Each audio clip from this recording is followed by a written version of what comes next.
Hi guys, இன்னைக்கு நம்ம வந்து ஒரு ரொம்ப சூப்பரான டிஷ் பார்க்க போகிறோம். அதுக்கு வெங்காயம், பூண்டை வந்து தோல் உரிக்காமல் இடிச்சுக்கணும். அதுக்கப்புறமா வந்து வெங்காயத்தை கொஞ்சம் நீளமாக வந்து கட் பண்ணிக்கலாம். அப்புறம் வந்து நம்ம வந்து மிளகா 4 எடுத்து அதை கீறிக்கலாம். அப்புறம் இது வந்து லிவர் தான். இன்றைக்கி வந்து நம்ம பெப்பர் கார்லிக் லிவர் பண்ண போகிறோம். லிவர் வந்து இந்த மாதிரி கொஞ்சம் மஞ்சள் தூள் போட்டுட்டு, அது வந்து மஞ்சள் தூள் போடலன்னா மஞ்சள் தூள் வந்து ஆப்ஷனல் தான். நீங்கள் வந்து போட்டு கொஞ்சம் தண்ணி ஊற்றி வேக வைக்கணும். இது ரொம்ப பொங்கி வராமல் இருக்கிறதுக்காக நான் கொஞ்சோண்டு ஆயில் சேர்த்துருக்கேன். இன்றைக்கி நாங்கள் வந்து ரைஸு, கீரை குழம்பு, அதுக்கப்புறமா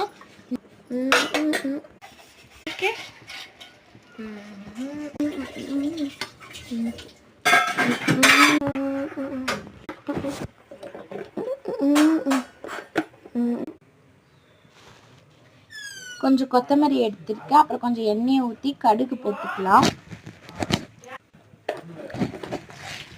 கடுகு போட்ட பிறகு இது அந்த கறி லீவ்ஸ், அதாவது கருவேப்பிலை போட்டு மிளகா போட்டு அப்புறம் வெங்காயத்தை போட்டுக்கலாம். வெங்காயம் இப்படி தான் வெட்டணும்னு காட்ட மாட்டேன்.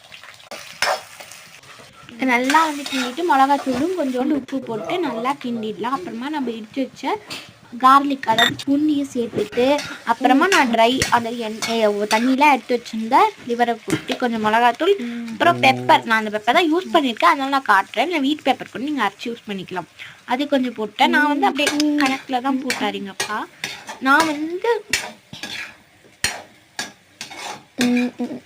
ஒரு ஸ்பூன் போட்டால் கரெக்டாக இருக்கும் அப்படின்னு சொல்லியிருந்தாங்க. ஸோ நீங்கள் அப்படி கூட போட்டுக்கலாம். நல்லா இது கிண்டிட்டு கொஞ்சோண்டு கடைசியில் கொத்தமல்லி போட்டுக்கோங்க. செம்ம டேஸ்ட்டாக இருக்கும். ரொம்ப டைம் எடுக்காது, பட் அது வேக மட்டும் கொஞ்சம் டைம் எடுக்கும்.